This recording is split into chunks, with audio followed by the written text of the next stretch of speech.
In this short video, I'll show you how to merge Excel files into one so that you can combine data from multiple teams or sources.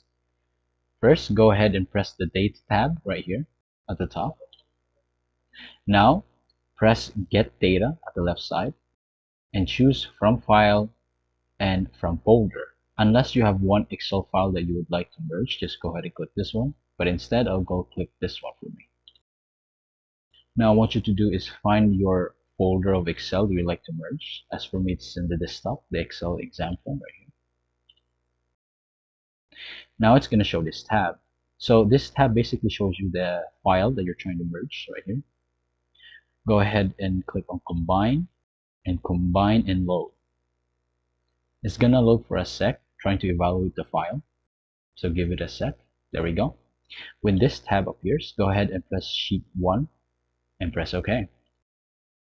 Again, it's going to load for a sec, trying to merge the files into one file.